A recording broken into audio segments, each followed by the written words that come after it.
Just that storyline alone is super dope and super awesome. And my man is out here catching the space drug dealers' bodies. I'll smack everybody in this motherfucker.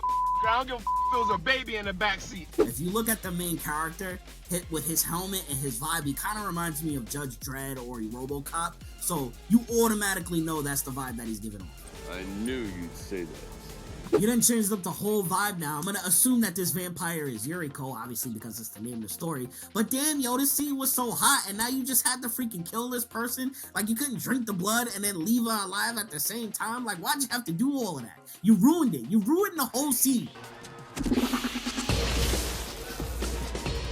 Action upon action. At this point, it's like, fuck civilians, fuck the buildings. It's like everything is blowing up and we're getting this battle on. It is a daunting task not only to write your own project, but draw it. And then draw it when you're legally blind. That's nuts. No, he's fucking good. YouTube, what's goody? Today we are checking out 3 projects for a review today, and they're all under lesser known comics. We're reading Tank McGreggor, Uriko, and Super Wicked White Cell Squadron. These 3 projects are very unique. So Tank McGreggor, very kid-friendly artwork, adult content, and adult themes throughout it.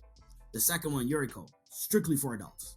The third one, Super Wicked White Cell Squadron, very, very kid-friendly. And obviously, I'll go into all those details as we, do the reviews and shit. I'll give you a little that. Look. So first one we're checking out is Tank McGreggor. This one is 3 years in the making, I believe. I was actually chatting up with the creator of it, Ray Garza.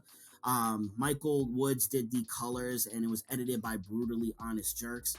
This is about an intergalactic bounty hunter. If you look at the main character, hit with his helmet and his vibe, he kind of reminds me of Judge Dredd or RoboCop. So you automatically know that's the vibe that he's giving off.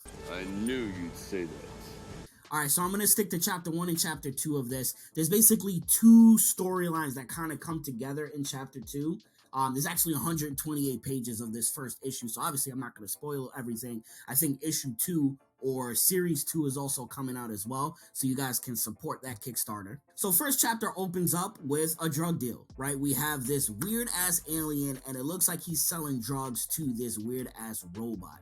And Tank McGregor hops in, and he's basically given this comedic, like, cliche in every action movie as far as his dialogue between himself and also the dialogue that he's given between this alien and all of the other drug dealers. And it's like that 80s, early 90s type of action. It's like the character that's mysterious, that's got the mask on, it's got the cigarette, that's got the fucking, super Fonzie jacket, and he comes in, spitting his whole mantra. And as we can see, Tank McGregor is just handling these drug dealers, like putting in the work. It's the 4v1, and he handles it easily, not afraid to use his fucking pistol, kicking people in the head. There's a little bit of blood, again, a little bit of comedy. It's like, yo, that Saturday morning cartoon vibe. If you don't have that early 90s, like, comedic timing, that comedic brain, this may not relate to you. That's why I love it, because again, I grew up in the 90s. And this is cool because it's like, yo, bounty hunters in space, like, we love that shit.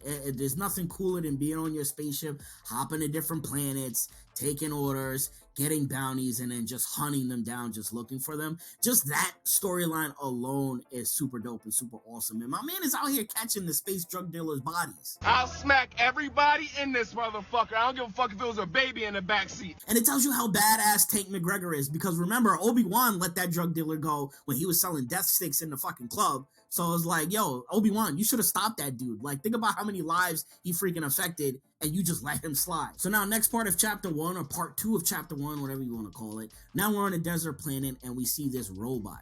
And allegedly, this robot is a prostitute. What? Right? So remember I was talking about, it's like very kid-friendly artwork, but adult-themed. Yeah, this is where we get adult theme right here. Not that selling drugs is an adult theme either. What? But yeah, you get what I'm saying. Thanks. So out of nowhere, we'll call this robot Stormy Daniels 3000. She fucking murks the dude for no reason. She breaks his arm off, butchers him, kills him, and that's the end of chapter 1. So we see Tank McGregor in his spaceship. He has some sort of AI robot that's a sphere that is his assistant, his travel companion, and also his ex. Super weird, but all right, I'm rocking with it. The name of this robot is Jensen, and I can confirm that Tank and Jensen were actually former lovers, which is weird as fuck. It's like, yo, my dude was really out here smashing his sphere. Like, he was making love to geometry. Like, what the hell? So Tank ends up taking on a bounty from the same planet that robot was on.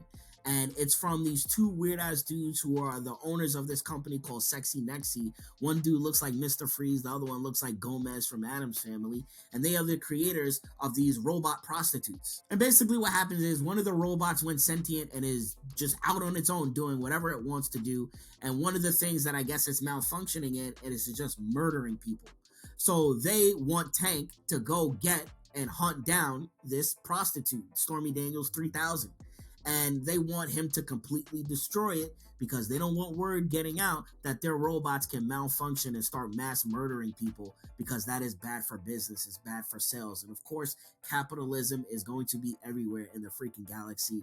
I thought it was just going to be an Earth thing, but nope, it looks like capitalism is just going to be everywhere in the universe. I'm always going to be a fan of cartoons that have like the childish aspect to it, but with adult content. Like we see it with like Futurama, Family Guy, like all of that shit. I freaking love it. That's why I think this project is dope.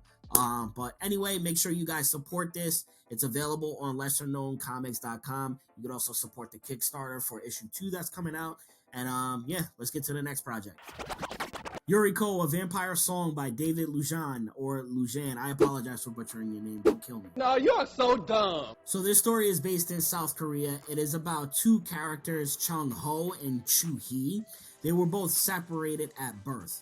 It doesn't really go into like too much detail. There is a synopsis before you actually get into the content. So from my understanding, it looks like Chun Hee and Chung Ho were brother and sisters. And it looks like the father was having an affair with Uriko, who's a vampire. And basically, some craziness happened to where I think either one of the parents or both of the parents died. Chun Hee, which is the female, she actually was forced into adoption by Uriko. And then Chung Ho was kind of like separated. And they found each other when they were older.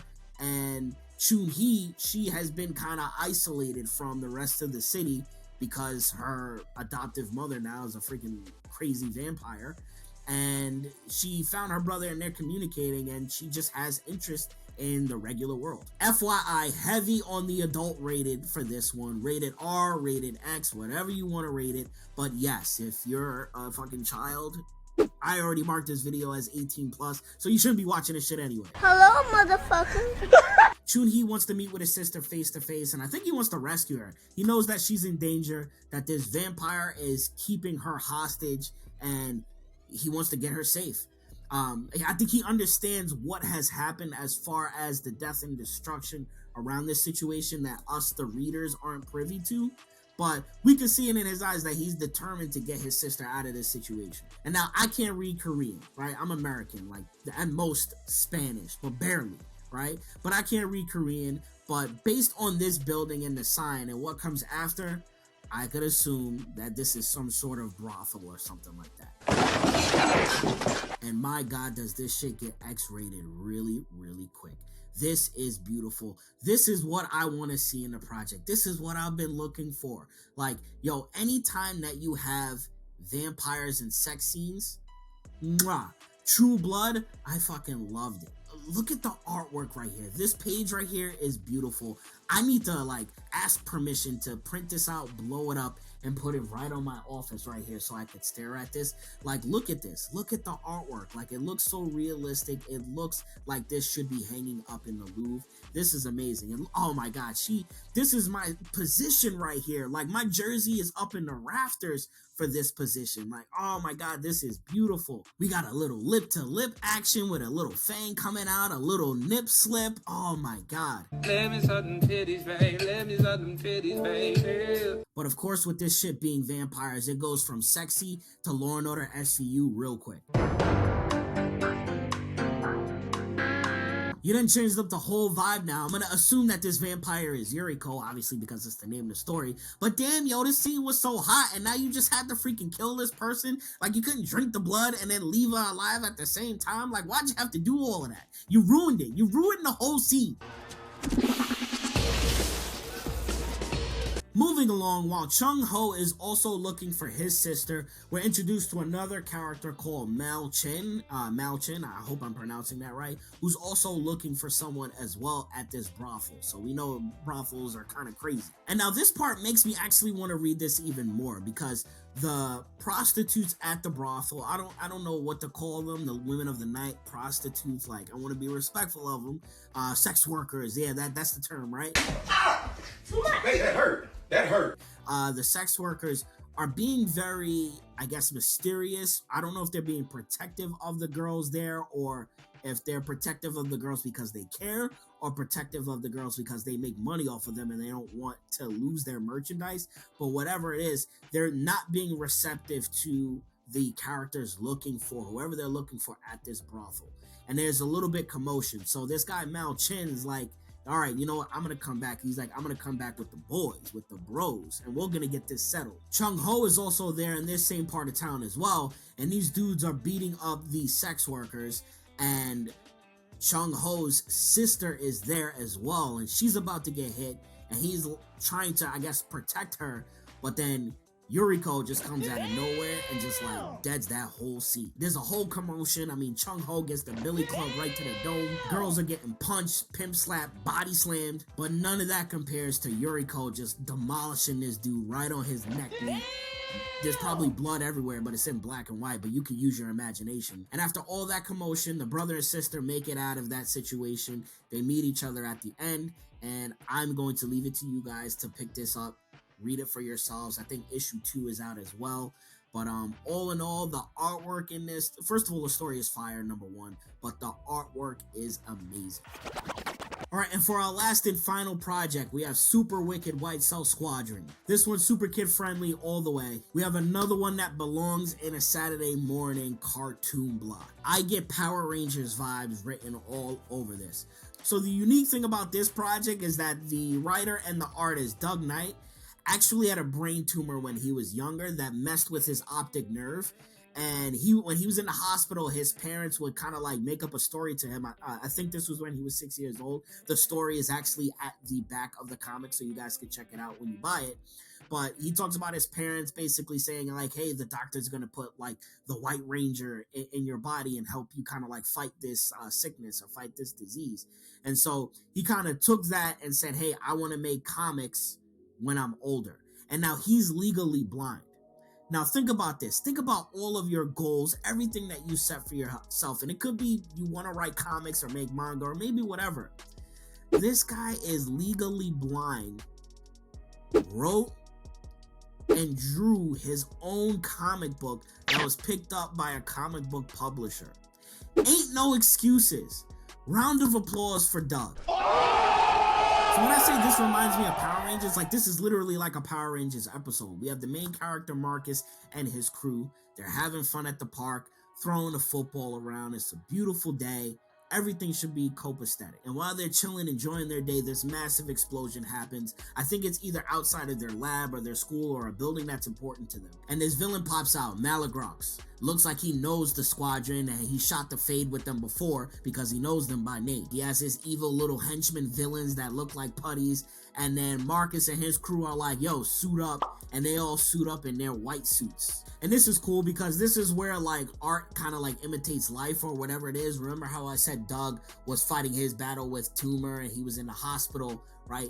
These white cells, all right, white cell squadron, white cells, almost like white blood cells, are fighting this villain that kind of looks like a germ or looks like a virus. The fact that the creator is legally blind, like he has to be like super close to the pages for him to even see anything to create this, fire. It is a daunting task not only to write your own project, but draw it. And then draw it when you're legally blind.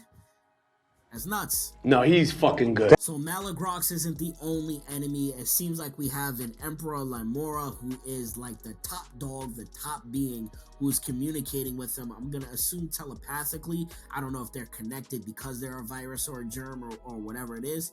But she's basically like, yo, stop playing with these dudes and like, you know, come back home.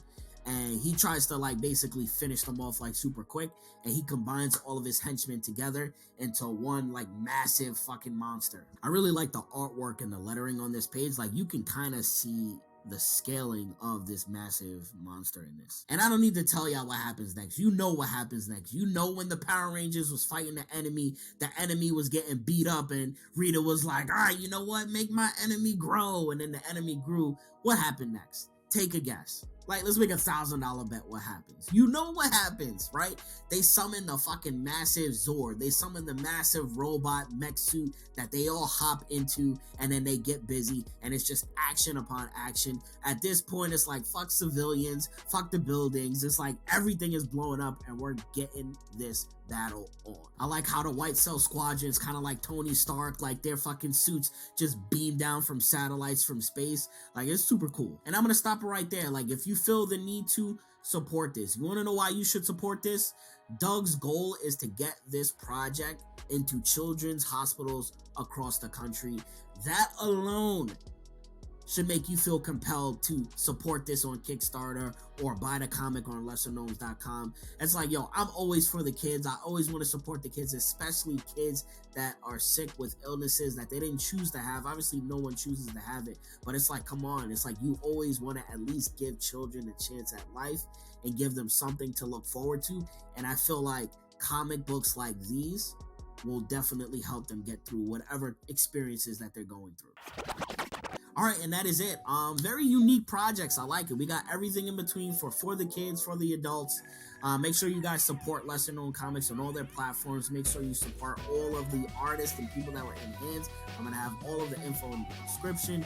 If you like this video, like it, obviously. Comment stuff that you want me to check out later on. Sub the channel, and I will see you guys next time for the next review. Deuces.